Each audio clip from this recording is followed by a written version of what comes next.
Ah, le Seigneur est bon. Seigneur, on va partager ta parole maintenant. Je prie que ton esprit soit encore là, à nous bénir, à nous fortifier, à nous guider, à nous conduire. Oui, Seigneur, nous voulons vivre encore des choses merveilleuses. Au nom de Jésus. Amen.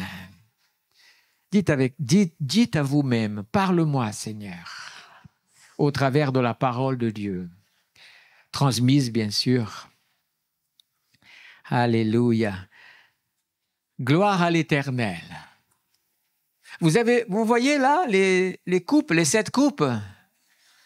Ouais, c'est le message de ce soir, c'est les 7 coupes de Dieu. Et du coup, j'ai regardé, il y en avait encore, j'ai dit, tiens, on va les rendre illustrables, on va dire comme ça. Elles sont là et on va découvrir dans la parole de Dieu les 7 coupes de Dieu. Alors, quand je vous dis 7 coupes, vous pensez à quoi? À l'Apocalypse.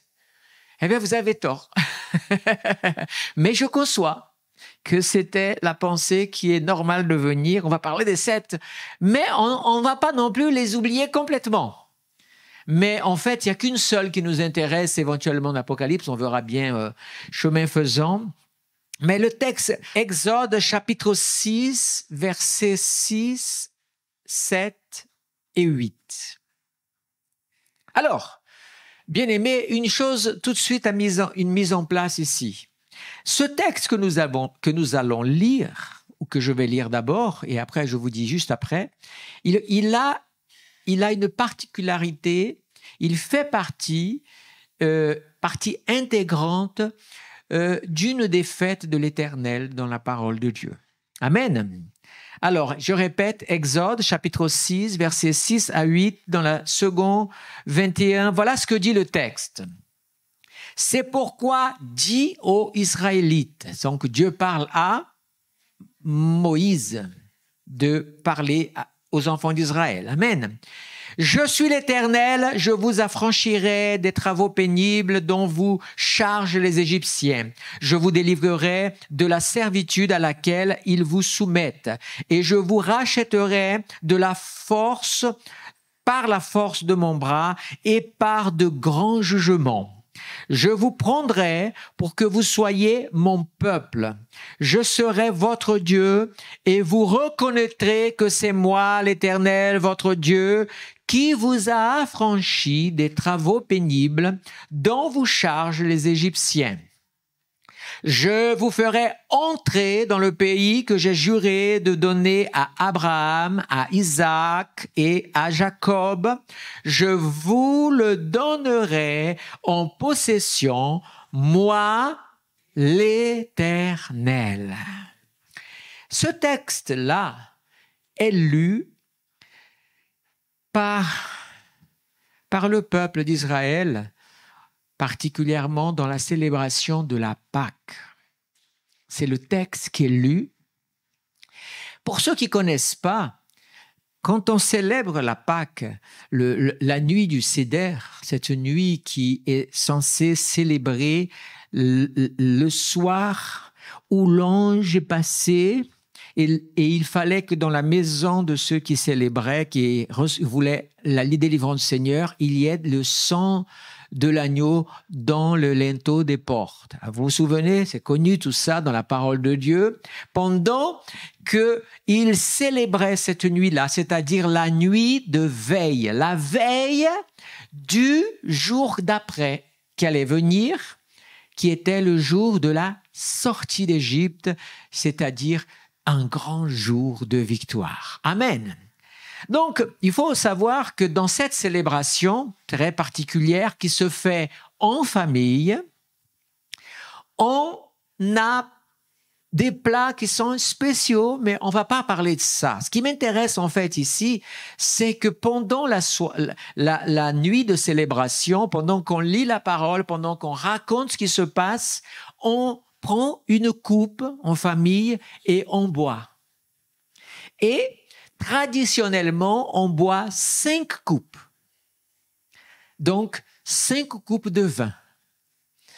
Et si la personne, il est normal, si la personne ne boit pas, ne peut pas, ou des plus jeunes, on donne des coupes, mais le jus du raisin, bien sûr. Ça aussi, c'est totalement inclus dedans. Au départ de ce message, je l'avoue, il y a quelques semaines, peut-être déjà quelques mois, je pensais vous parler de ça parce que ce texte, vous allez voir, il nous parle à nous aussi comme il parle à Israël. Il parle aussi dans le plan de Dieu. Donc, au départ, j'allais dire les 5 coupes de la rédemption, et puis finalement, j'ai dit non, parce que je rends grâce au Seigneur, je bénis le Seigneur, qui finalement éclaire la parole au-delà de ce que nous, parfois, on pense qu'on va faire. Vous savez, des fois, en préparant un message, on se dit, j'arrive, et tout d'un coup, le Seigneur fait grâce parce que c'est lui qui doit parler. Que ce soit par ma bouche, mais c'est sa parole qui nous parle.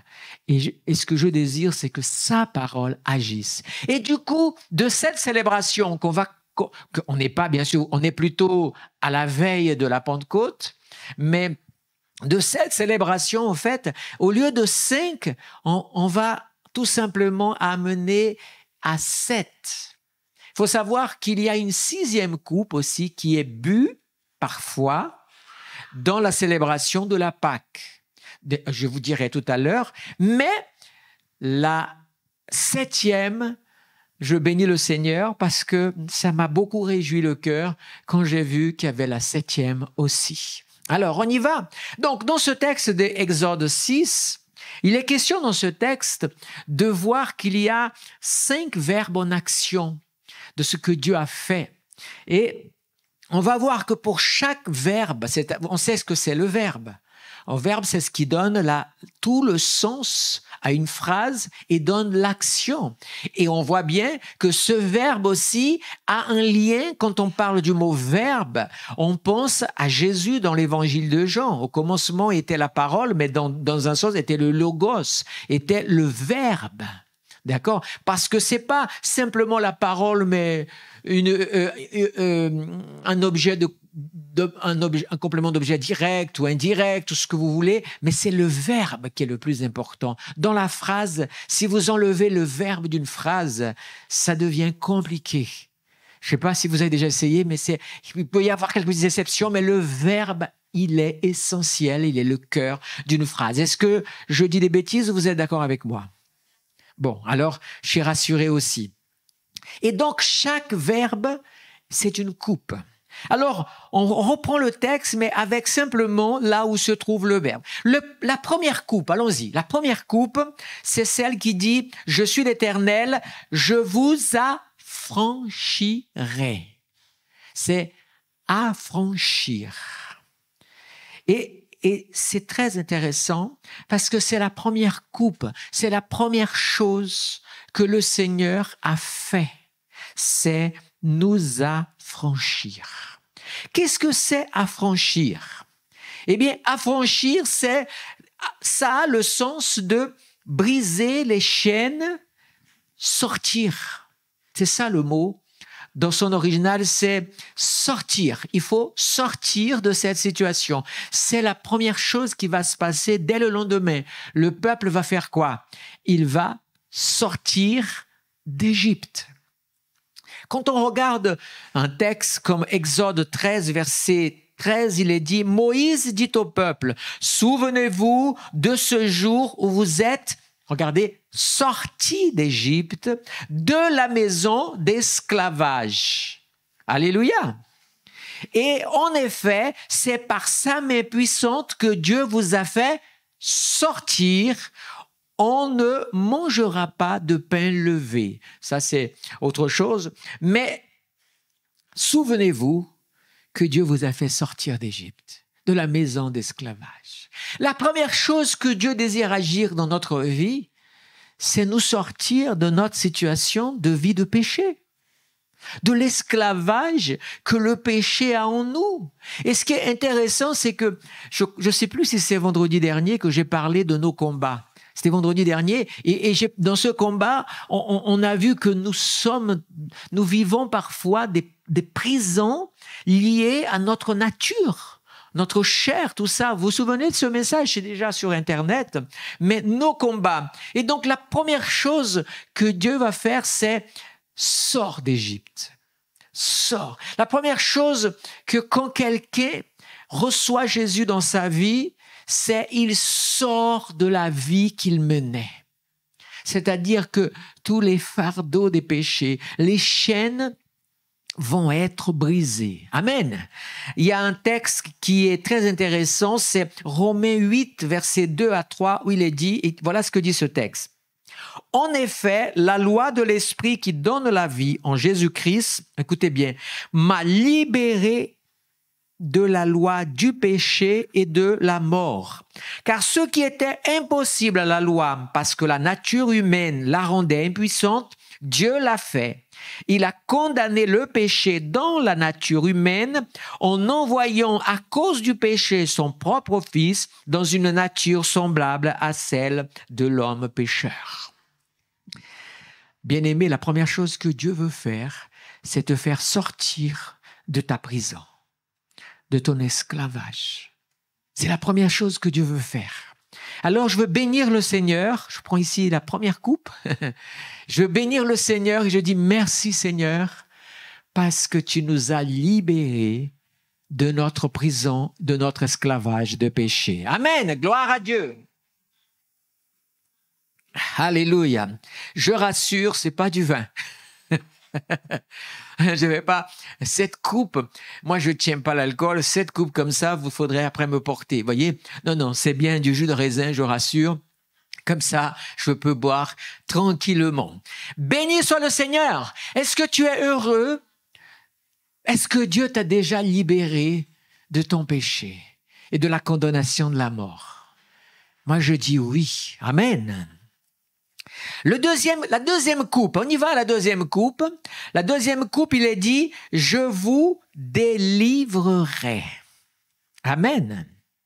Le texte dit, je rappelle que ce texte clé, c'est celui de Exode 6, même si je lis d'autres textes, mais je vais toujours citer des phrases dans Exode 6. Après avoir dit, je vous affranchirai des travaux pénibles dont vous êtes les Égyptiens, ensuite il dit, je vous délivrerai de la servitude à laquelle ils vous soumettent. Pour être esclave, il faut un esclavagiste. C'est vrai ou pas? Et ici, ce qui est intéressant, c'est que le péché est le résultat de nos erreurs humaines, puisque le péché, c'est rater le but. Donc, nous commettons des erreurs vis-à-vis au plan que Dieu a pour notre vie. C'est ça le péché. Mais en péchant pour la première fois, nous avons donné le pouvoir à quelqu'un de nous rendre esclaves. Donc Dieu dit, je te libère, je t'affranchis de ton esclavage, mais il faut aussi vaincre l'esclavagiste. Alors, il faut être libéré de l'esclavagiste. Amen. 2 Rois, chapitre 18, verset 35, il est dit ce texte ici.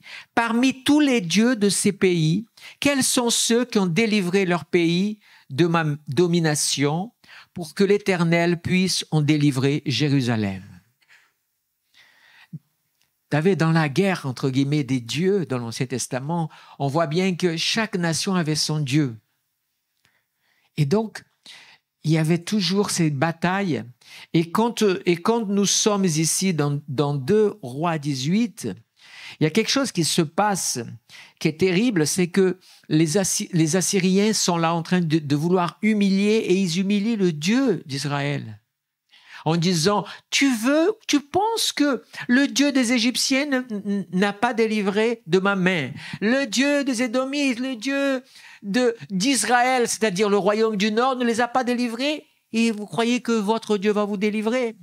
Même si le royaume du Nord avait le même Dieu. Mais le problème, c'est qu'il y avait longtemps, ils avaient tourné le dos pour servir aussi Baal. Alors, Dieu va dire, moi, je vais délivrer de votre esclavage. Vous savez, ici, cette délivrance, elle doit nous parler de la délivrance d'esclavage, mais ça a un lien aussi avec les démons et avec les chaînes qu'il nous mette. Alors, est-ce que Dieu délivre des chaînes? On a un texte dans la parole qu'on ne va pas lire, je vais simplement raconter. Nous avons Pierre qui est prisonnier à cause de l'évangile. Et rappelez-vous, dans sa prison, on l'a mis attaché par des chaînes avec des portes fermées, plusieurs portes et des 4 soldats qui surveillent. Ça, c'est l'état dans lequel le diable veut te mettre. Au fond d'une cellule, qui est au fond d'une prison, qui est au fond encore de tout ce qui peut être. Et non seulement il veut t'enfermer dans un cachot, aux profondeurs, mais il veut ajouter des chaînes à ta vie et il veut mettre des démons aussi pour te surveiller, pour que tu ne sois jamais, de manière que quand tu regardes ta situation, tu dises comme ça, je pourrais jamais m'en sortir. Et si tu dis ça, tu as raison en partie. Parce qu'on a lu tout à l'heure, ce n'est ni par force, ni par notre force, ni par notre intelligence que nous arrivons à nous libérer, mais c'est par le Seigneur. Amen. Mais il est dit que l'Église priait pour Pierre. Et ce soir-là, un ange est arrivé, il est rentré. Et qu'est-ce qui s'est passé? Quand l'ange s'est approché de Pierre, la première chose qu'il a fait, c'est « Réveille-toi ». Église a besoin de vivre un réveil. Réveille-toi. Quel que soit l'état dans lequel tu t'es mis, si tu te réveilles, le Seigneur est là pour te sortir de ton cachot. Les chaînes vont se briser tout seuls. Les soldats, eux, vont dormir d'un sommeil profond. Ça veut dire que Dieu va te rendre invisible aux yeux de tous les esprits mauvais. Et tu vas pouvoir sortir. Les portes de verrou vont s'ouvrir tout seuls. Et la grande porte à l'extérieur va aussi s'ouvrir. Parce que celui qui vient te délivrer de celui qui t'a mis en prison, c'est l'Éternel lui-même. Amen. Donne gloire à Dieu, Église. Si tu es conscient de la libération que Dieu a fait dans ta vie et qu'il désire faire, ne doute pas de Dieu. Il y a tellement, tous les jours dans cette terre, il y a des millions de personnes qui sont libérées de leur cachot, libérées de la prison de Satan, libérées de leurs péchés, libérées de toutes choses. Il suffit de s'approcher du Seigneur en disant, Seigneur, moi je ne peux pas, mais toi tu peux. Je m'attache à toi. Gloire à l'Éternel. Alléluia. Mais comment être libéré? Peut-être il faut être humble et faire comme Paul dit dans Romains 7, 24. Malheureux être humain que je suis, qui me délivrera de ce corps de la mort? Le verset suivant, mais gloire soit donnée au Seigneur Jésus-Christ. Alléluia. Amen. Gloire à Dieu. Et puis, n'oubliez pas, le libérateur, c'est Jésus. Quand Jésus est allé pour la première fois dans l'ancienne ville où il avait grandi, il a lu dans Ésaïe, il est dit dans Luc 4, 18, il est dit, quand il a ouvert, il a lu ceci. Écoutez bien ce que Jésus est venu faire. L'Esprit du Seigneur est sur moi parce qu'il m'a consacré par onction pour annoncer la bonne nouvelle aux pauvres. Dieu t'a consacré par onction aussi, Église, pour la libération. Alléluia. Il m'a envoyé pour guérir ceux qui ont le cœur brisé. Dieu aussi t'appelle à te lever pour ceux qui souffrent. Alléluia. L'Église a besoin de rentrer dans son appel pour Dieu. Alléluia. Béni soit le nom. Pour proclamer aux prisonniers la délivrance et aux aveugles le recouvrement de la vue. Amen. Pour envoyer libres les opprimés et pour proclamer une année de grâce du Seigneur. Ce que Jésus a fait, il a dit, les choses que j'ai fait, vous pourrez en faire de plus grandes encore. Parce que je monte vers le Père et je serai avec vous. Le Saint-Esprit, c'est lui qui nous donne tout ce qu'il faut pour libérer les autres. Mais si tu n'es pas encore libre, comment veux-tu libérer les autres? Amen. Alors, s'il y a des choses dans ta vie que tu es encore prisonnier, ne perds plus de temps, s'il te plaît. Humilie-toi devant le Seigneur. Prie, jeûne, demande de l'aide, mais ne laisse pas les mois, les jours, les années s'écouler et toi toujours prisonnier, soit de ce péché, soit de ce vice, soit de quoi que ce soit qui te tient et que l'ennemi te tient. Gloire à l'Éternel. Je vous délivrerai. Amen. Oh, je veux prendre la coupe de la délivrance. Alléluia, la deuxième coupe. Et je veux bénir le Seigneur. Je veux dire merci Seigneur parce que tu m'as délivré. Amen. Gloire à l'Éternel. Le Seigneur t'a délivré aussi. On va à la troisième coupe. La troisième coupe dans la lecture dit ceci. Je vous rachèterai. Gloire à l'Éternel.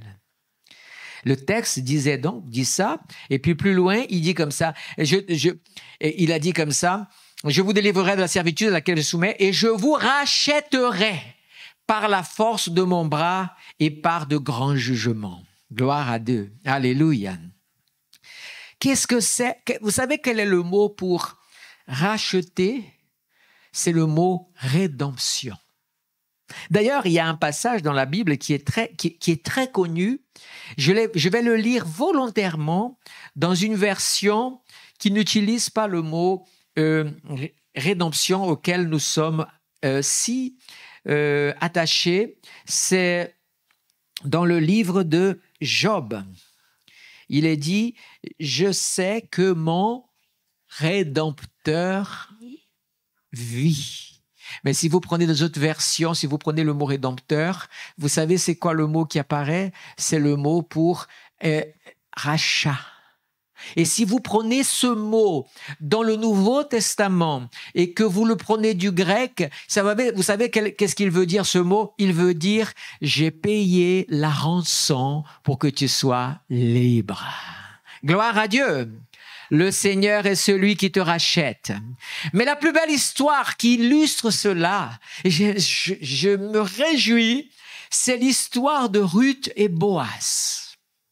Rappelez-vous rapidement, sans lire le texte, ça se trouve dans Ruth 4, versets 4 jusqu'à 6. Alors je rappelle, pour être plus simple et pour aller plus rapide, il est évident qu'au moment où Ruth finalement et Boaz se rencontrent et que Boaz comprend ce qu'elle fait, tout ça, il a dit, reste ici, sous mon autorité, et je vais demain parler, parce qu'une chose que les gens oublient, c'est que Boaz n'avait pas le premier droit de rachat. Il devait dépendre de quelqu'un d'autre. Amen. Et une chose qui nous parle dans l'humanité, c'est qu'une fois que l'homme est mort dans son péché, depuis qu'Adam a péché, l'homme ne peut pas lui-même se racheter. Et aucun autre homme ne peut racheter parce qu'il est lui-même pécheur. Amen. Celui qui pourrait, ce serait celui qui tient le diable. Mais il n'a pas du tout envie de ça. Au contraire, il a envie de te garder prisonnier. Peut-être quelqu'un pourrait penser comme ça. Oui, mais il y a des gens qui sont très saints. Ils ont une vie, ils ont été mis dans un niveau, peut-être même eux ne peuvent pas. Et ça parle de ça. Alors Boaz est allé voir le lendemain à la place cet homme et lui a dit, viens ici. Tu sais, c'est toi qui as le droit de rachat pour comment elle s'appelle, Naomi. Eh bien, il faudrait que tu la rachètes. Est-ce que tu es prêt à racheter ton droit? Tu sais que Elimelech, son mari est mort, son fils, Marlon et l'autre, j'ai oublié le nom, est mort aussi. Et donc, elle est là dans une situation difficile, il faudrait racheter. Et est-ce que tu vas la racheter? Et lui, d'abord, il dit comme ça, oui, je vais la racheter. Mais il ne sait pas toute leur histoire. Alors Boaz dit, mais tu sais, si tu la rachètes, tu dois racheter aussi les droits du fils, les droits et le droit aussi de sa belle-fille, Ruth. Tout d'un coup, celui qui devait racheter, il se dit, oulala, mais moi, si je rachète tout ce beau monde-là, je risque de compromettre mon héritage à moi. Vous savez, l'esprit d'égoïsme ne peut pas racheter. La richesse des hommes ne peut pas racheter. L'intelligence des gens ne peut pas racheter. Alors, qu'est-ce qui se passe? Et Boaz a dit, alors tu vas racheter? Il a dit, non, je rachète pas. Alors je dis, alors est-ce que je peux devenir celui qui prend ta place et qui va racheter? Il a dit, OK, je te laisse, tu as le droit. Ils ont signé un contrat, c'est bon, tu peux. Vous savez, quand Dieu regarde, il est dit dans le livre de l'Apocalypse que Dieu a regardé dans le chapitre 4 ou 5, il est dit qu'il y avait un livre avec les sceaux et on a cherché qui pourrait dans le ciel, sur la terre et sous la terre, était capable de délier ce livre. Et on a cherché, on a regardé, on a trouvé personne, et tout d'un coup, il y a un agneau qui a en apparence de lion, ou un lion en apparence d'agneau, qui apparaît, il va dire, voici le lion de la tribu de Juda. Lui, il est capable de racheter. Lui, il est capable de briser les sceaux de ce livre. Lui, il est capable de te libérer de ta prison. Lui, il est capable de te libérer, de t'affranchir et aussi de te racheter. Alléluia! C'est l'image que donne Boaz. Alléluia. L'image de Jésus aussi, qui rachète. Gloire à l'Éternel. Je suis racheté, dis-le. Vous savez, un esclave, il appartenait à un maître. Et quand ce maître, il y a eu l'abolition de l'esclavage, son maître devait le libérer. Et parfois, ça arrivait que le maître était bon. Il a dit, écoute, si tu veux rester maintenant, tu vas être un salarié, mais il faut que je choisisse. Alors, il choisissait, où il y avait plein d'histoires différentes. Mais une chose est sûre, nous avons un Dieu qui est le Seigneur de notre vie. Et Dieu désire quoi? Tout simplement nous retrouver en nous rachetant. Alléluia. Gloire à l'Éternel. Gloire à l'Éternel. Alors, il y a ces textes qui sont magnifiques, cette histoire de Boaz qui est magnifique.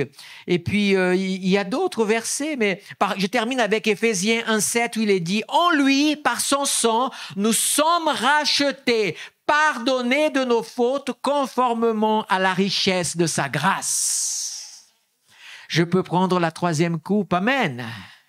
Je suis racheté, dis, glorifie le Seigneur m'a racheté. Le diable n'a plus de pouvoir sur moi. Ma chair non plus ne va pas dominer sur moi parce que mon maître, c'est le Seigneur. C'est Jésus, amen. Je suis racheté. Alléluia. Tout ça, c'est pendant la nuit de Pâques. Hein? C'était là, on a déjà 3 coupes.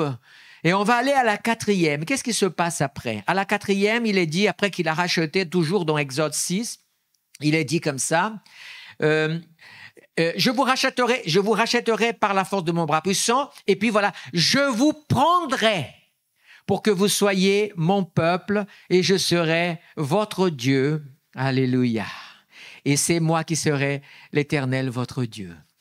4e coupe, c'est « Je vous prendrai et je serai votre Dieu ». L'homme a besoin de Dieu. Qui est ton Dieu? L'homme a besoin de Dieu. Certains, leur Dieu, c'est la science. D'autres, c'est leur richesse. D'autres, c'est leur capacité intellectuelle et autres. D'autres, c'est le monde de l'occultisme, des entités. D'autres, leur Dieu, c'est leur propre religion. Mais lève ta main vers le ciel si tu es racheté, libéré, délivré et dis, moi, je n'appartiens ni à une religion, ni à quelque chose de cette terre. Mon Dieu est l'Éternel qui a créé les cieux et la terre, qui a envoyé Jésus pour me racheter et me délivrer. J'appartiens au Seigneur. Alléluia! Dieu veut te prendre, mais pour que tu sois son peuple. Oh, bien-aimé, c'est extraordinaire. Vous savez, Dieu, quand il a créé très rapidement, la première chose que Dieu a appelé Abraham, c'est pourquoi? Il a dit, Abraham, viens, je vais faire de toi un peuple différent de tous les autres peuples. C'est ce qu'il a fait ou pas? Il a appelé Abraham et il a dit, rappelez-vous, il faut sortir. Quelle est la première chose que Dieu dit à Abraham? Sors de ta terre, sors de ta parenté et viens. Tout commence par le sortir, quand on va à Dieu. Et donc Abraham, lui, qu'est-ce qui s'est passé? Il a été appelé pour que Dieu fasse à travers de lui un peuple différent des autres peuples. Amen. Gloire à l'Éternel. Loué soit le Seigneur. 1 Chronique, chapitre 17, versets 21-22, il est dit ceci. « Existe-t-il sur la terre une seule nation qui soit comme ton peuple Israël ? Ô Dieu, tu es venu le racheter pour faire de lui ton peuple, pour te faire un nom et pour accomplir des miracles et des prodiges en chassant des nations de devant ton peuple que tu as racheté d'Égypte. Tu as établi ton peuple Israël pour qu'il soit ton peuple pour toujours et toi l'Éternel, tu es devenu son Dieu. » Ça, c'est l'histoire d'Israël. Mais Israël boit la 4e coupe au moment de Pâques en célébrant cette réalité. Israël n'est pas un peuple qui est sans Dieu. C'est un peuple qui a un Dieu. Amen. Celui qui y est. Gloire à l'Éternel. Est-ce que toi, Église, toi aussi, qui reconnais avoir été racheté, est-ce que tu es un peuple qui a un Dieu aussi? 1 Pierre 2, versets 9 et 10, il est dit, « Vous, au contraire, vous êtes un peuple choisi, des prêtres royaux, une nation sainte, un peuple racheté, afin de proclamer les louanges de celui qui vous appelait des ténèbres à sa merveilleuse lumière. Vous qui autrefois étiez un peuple, vous êtes maintenant le peuple de Dieu. Vous qui n'aviez pas obtenu compassion, vous avez maintenant obtenu compassion. » Dieu n'a fait que simplement élargir. Qu'est-ce que Dieu désire? La vision de Dieu, quand elle est regardée par le regard religieux, d'une religion quelle qu'elle soit, ce sera toujours un regard comme ça. Vous voyez, avec une limitation, en étant juste un focus dans ce qui concerne la religion. Mais le plan de Dieu est beaucoup plus large. Dieu désire sauver sa création qui s'est perdue. Jésus est venu pour sauver l'humanité. Quiconque croit en lui sera sauvé. Qu'il soit juif, qu'il soit païen, qu'il soit d'une autre religion, s'il reçoit Jésus, il reçoit la révélation de la grâce suprême. En Abraham, Dieu a béni un peuple pour être son peuple, c'est-à-dire le peuple modèle. Et l'histoire, mais ce peuple modèle n'a pas toujours malheureusement été le bon modèle. Combien de fois il a fallu que le Seigneur qui était son Dieu le mette au pas à cause de son infidélité. Dieu ne les a pas abandonnés, bien sûr, puisqu'on va voir la 5e coupe dans un moment. Mais une chose est sûre, c'est que le plan de Dieu était plus grand. Dieu veut faire que tous les hommes et femmes qui ont été créés puissent redevenir ses enfants. Amen. Alors, je te prendrai. Alléluia. Je bénis le Seigneur parce que j'ai un Père, j'ai un Dieu qui est le même. Alléluia. Et je lui appartiens. Amen. Gloire à Dieu. Je peux boire donc la 4e coupe. Je dis, Seigneur, je t'appartiens. Tu es mon Dieu. Amen.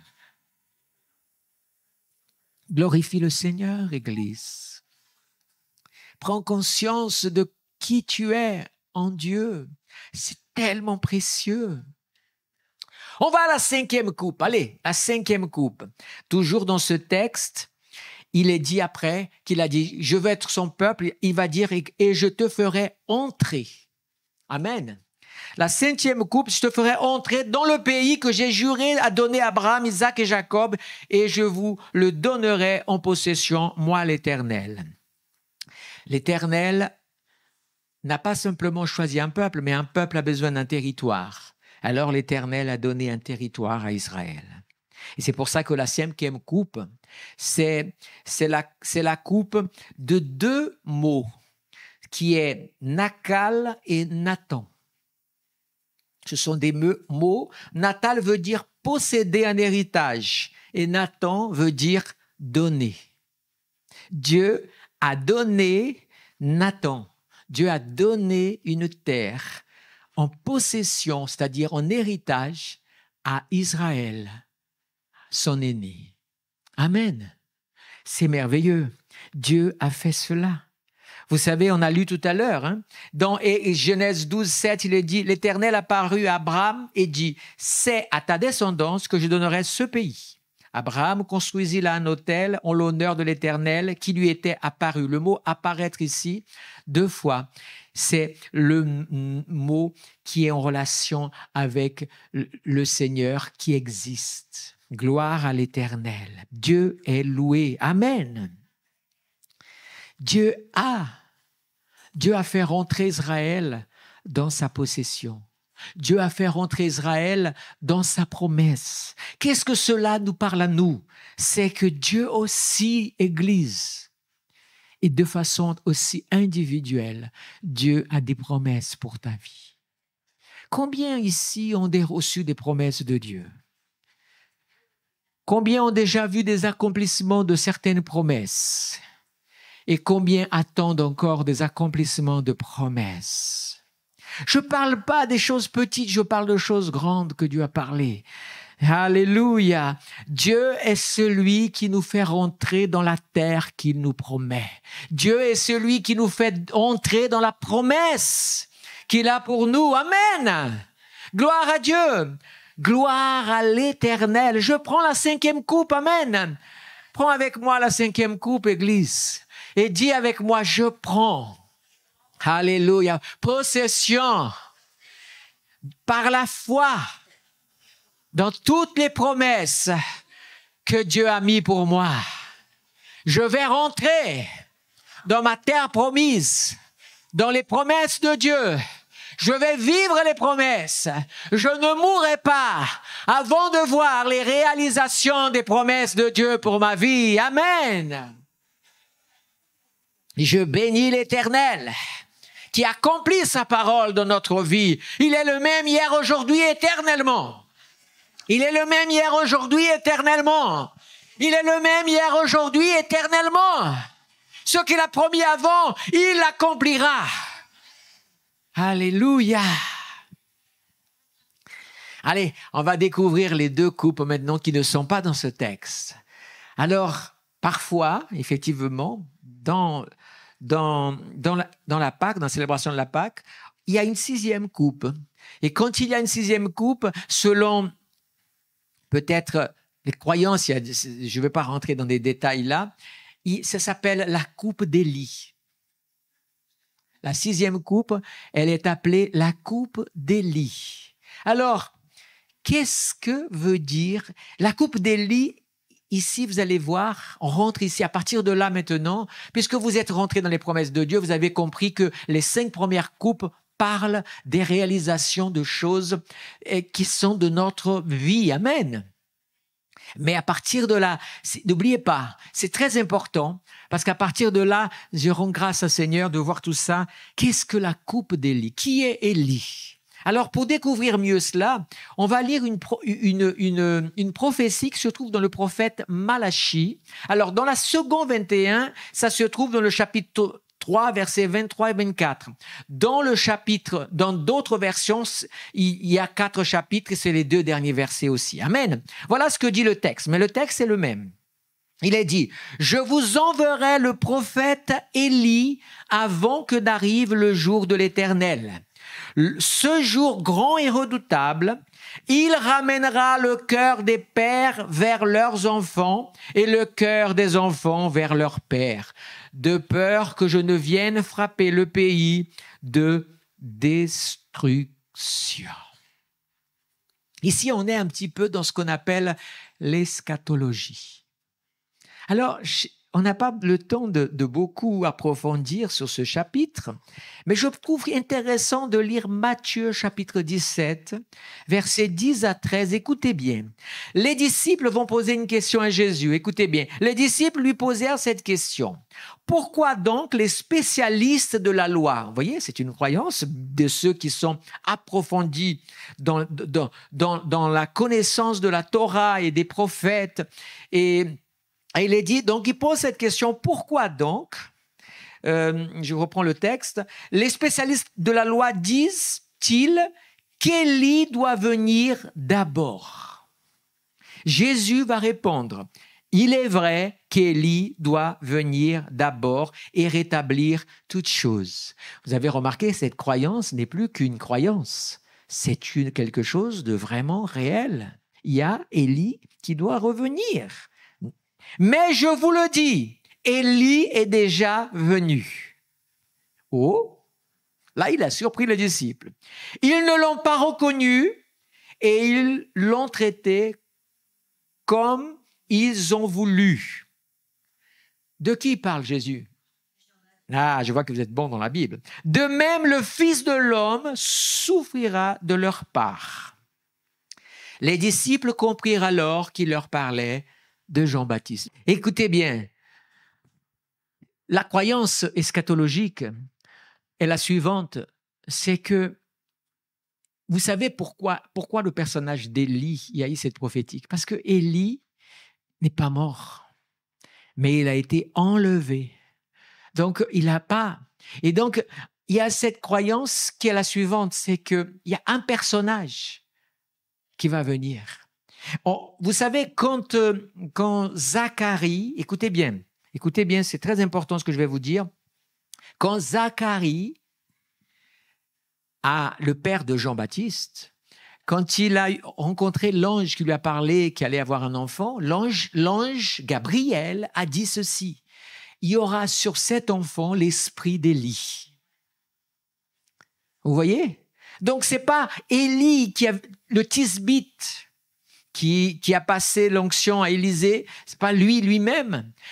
Lui, il y a un passage dans la Transfiguration où il est question de Jésus et tout d'un coup, il y a une manifestation de deux êtres qui sont déjà dans le ciel et qui apparaissent, c'est Moïse et Élie qui étaient là.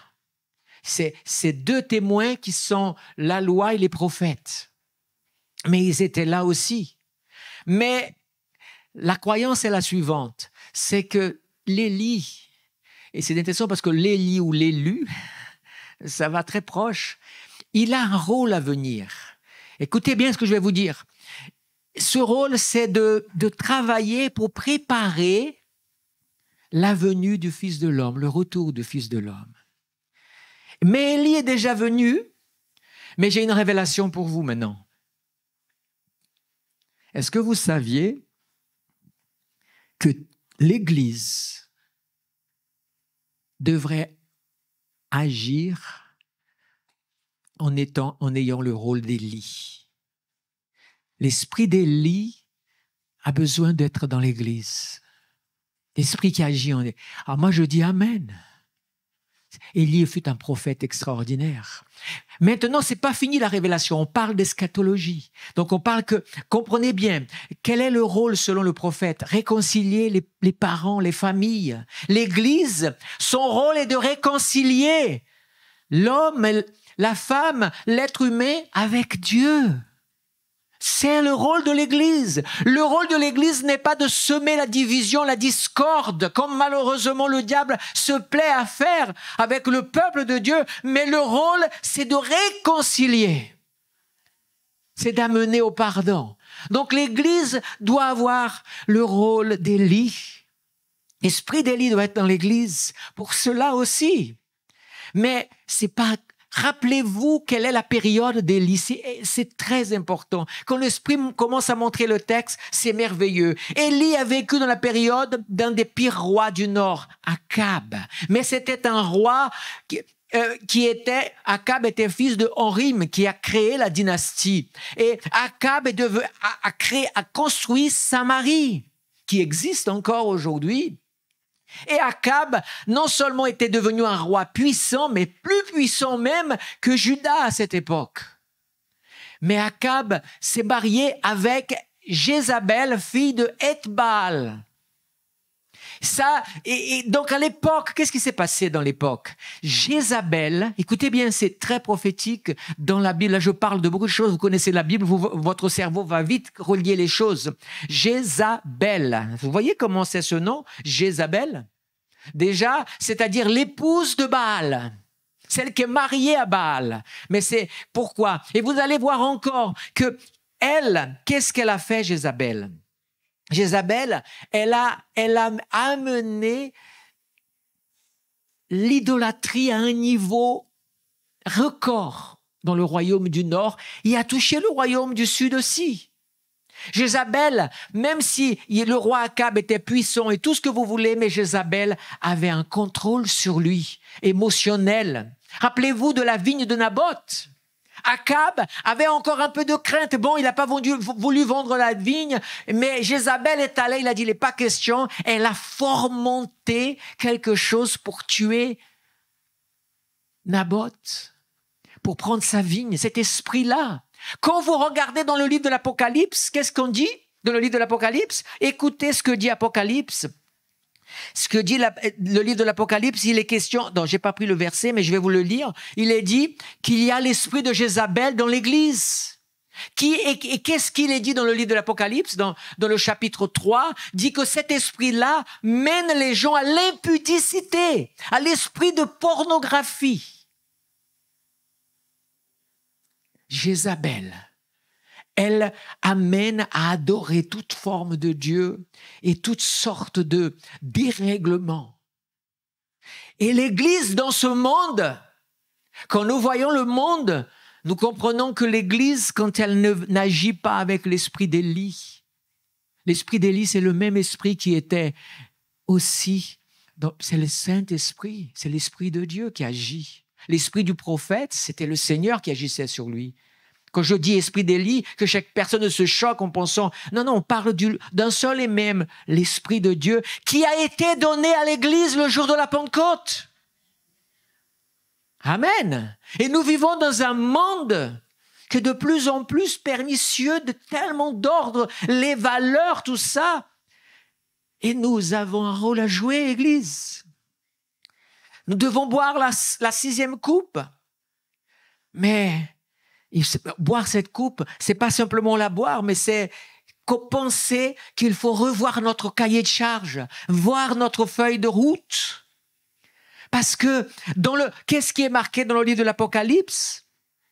Mais dans le livre de l'Apocalypse, il y a des textes qui nous parlent encore d'une certaine femme. Vous savez, il y a une certaine femme qui domine sur des nations et qui amène ces nations à la perversion. Son esprit agit, c'est toujours l'esprit de Jézabel. Pourquoi voulez-vous faire le lien entre Jézabel et parce que la ville qui est appelée là-bas s'appelle Babylone. Babylone, c'est quoi? C'est Babel. Babel. Déjà, on parle du dieu Bel, Baal, c'est le même Dieu. Et ce Dieu a donné un nom que nous connaissons tous, Belzébuth, qui est un des noms de Satan.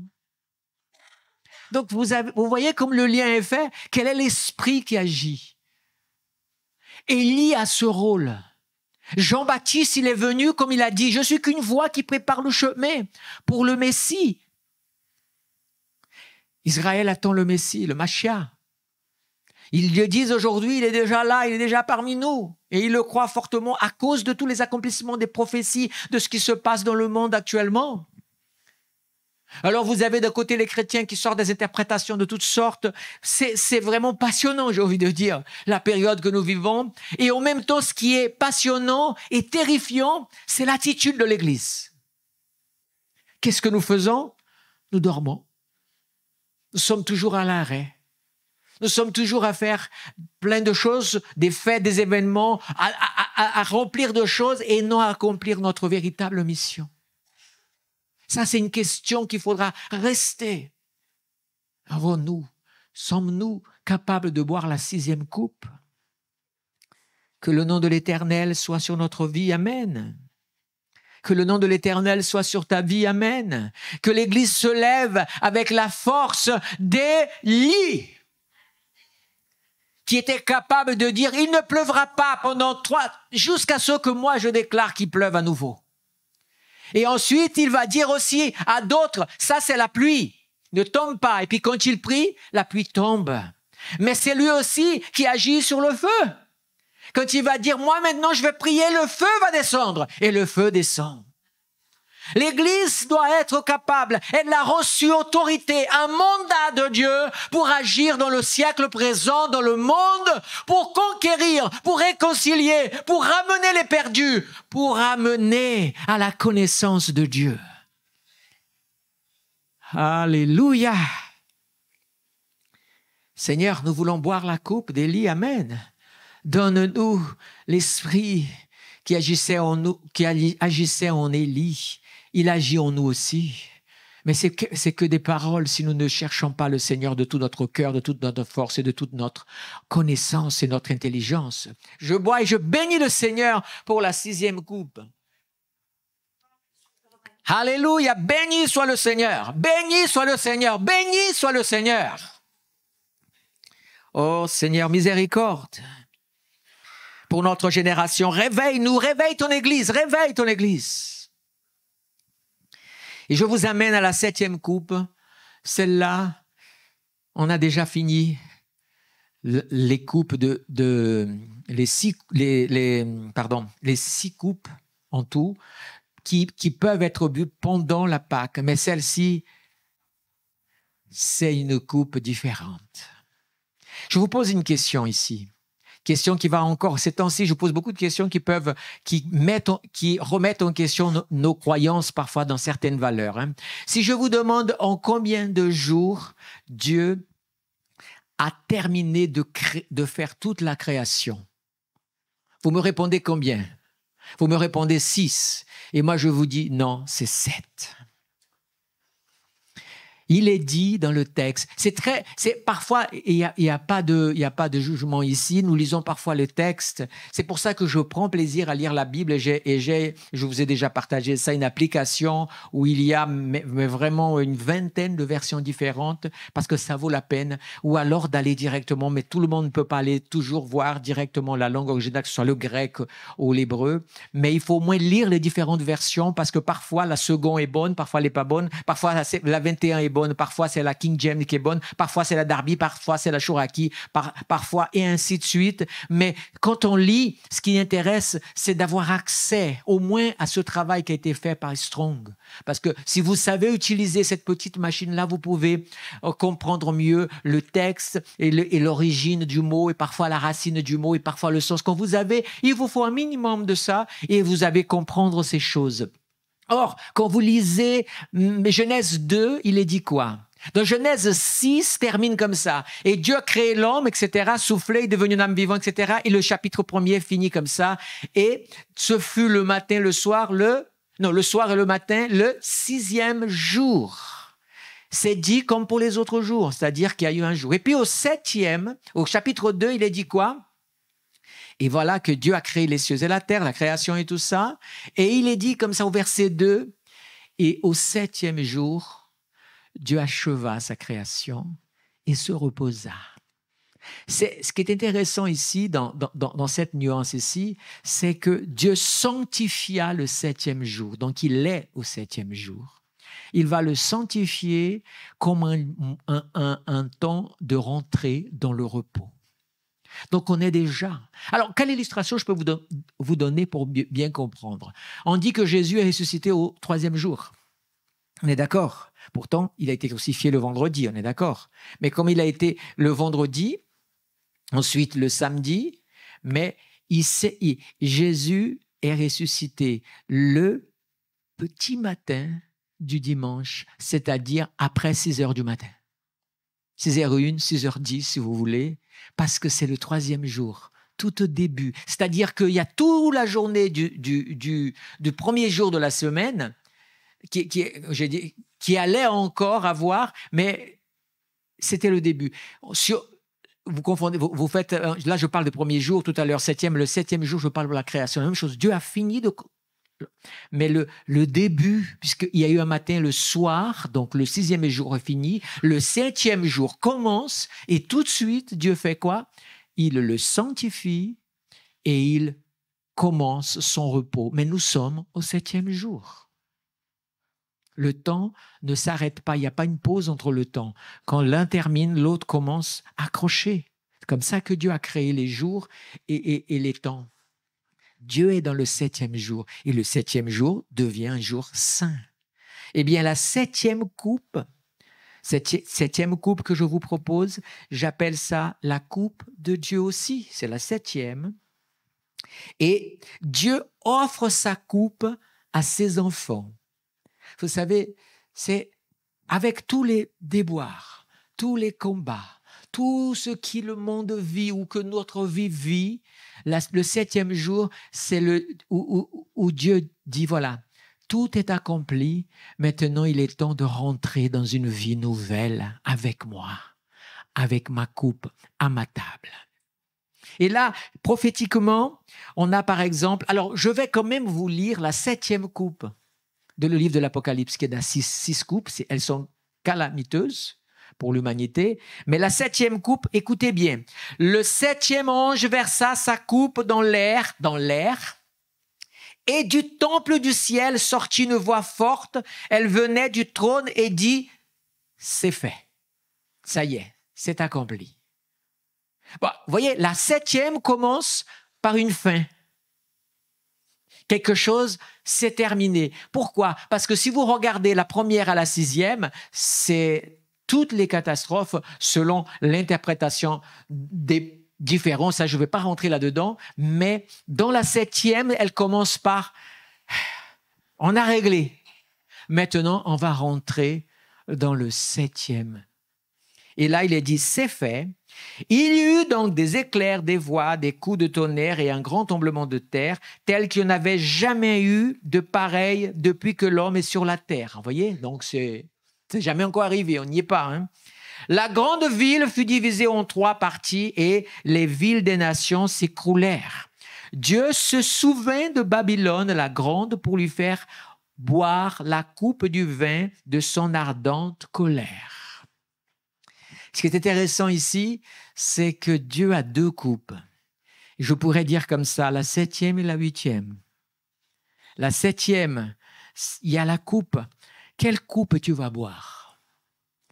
La coupe de la colère ou la coupe du pardon et de la grâce? C'est un choix que l'humanité est toujours confrontée. Est-ce que tu choisis Dieu ou est-ce que tu choisis de continuer esclave du péché, prisonnier, et tout ce qui a été dit dans les coupes d'avant, ou alors tu choisis la coupe que Dieu a pour toi. Amen. L'Église, rappelez-vous de l'Église. Tout au début de ce nouveau millénaire, d'accord? Tout au début, qu'est-ce qui se passe? Jésus est venu dans ce changement de temps, et là, il va établir la grâce par le sang, par le sacrifice. Et au jour de la Pâque, rappelez-vous le jour de la Pâque, qu'est-ce qu'ils ont fait? Ils ont célébré la Pâque ce jour-là. Ils ont certainement, pendant qu'ils étaient ensemble, ils ont bu la première, la deuxième, la troisième, la quatrième, la cinquième. Ils ont même dû boire la 6e, la coupe d'Élie aussi, puisque nous sommes dans le prophétique. Et voici la 7e. Vous voyez? La 7e, celle que nous prenons, que l'Église est invitée à prendre aussi. Il est dit, Jésus a dit ce soir-là, « Cette coupe est la nouvelle alliance au sang qui est versée pour vous. » Et dans 1 Corinthiens, il est dit, « La coupe de bénédiction que nous bénissons n'est-elle pas la communion du sang de Christ ?» Bien-aimés, la 7e coupe que Dieu propose, c'est celle qu'il a proposée à l'Église. Quand tu prends la coupe et le pain, tu es la coupe de la bénédiction. Je prie que Dieu donne une révélation encore plus profonde de cette célébration que tu fais, Église.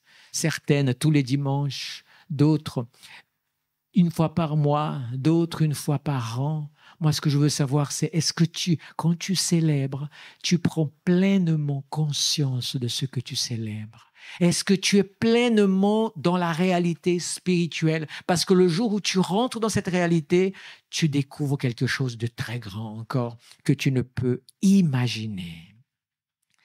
Alors oui, je ne vais pas parler encore, je vais terminer ici en prenant la 7e coupe et en disant, Seigneur, cette coupe, depuis que Jésus est mort à la croix et est ressuscité, et depuis que je suis né, mais particulièrement que j'ai pris conscience et que je donnais ma vie au Seigneur et que je suis passé par les eaux du baptême, depuis ce moment où il y a une prise complète de la conscience de mon péché et qu'aujourd'hui je suis libéré par le sang de Jésus, je prends cette coupe comme la coupe de la bénédiction et de la victoire.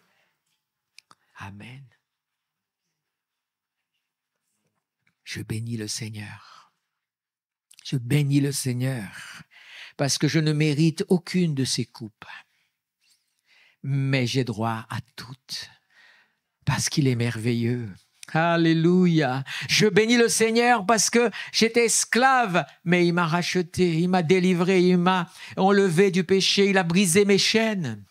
Alléluia. Il a fait des promesses. Il m'a invité à lui appartenir. Il m'a préparé des promesses pour que je les vive sur cette terre. Et il a des choses encore plus grandes pour nous.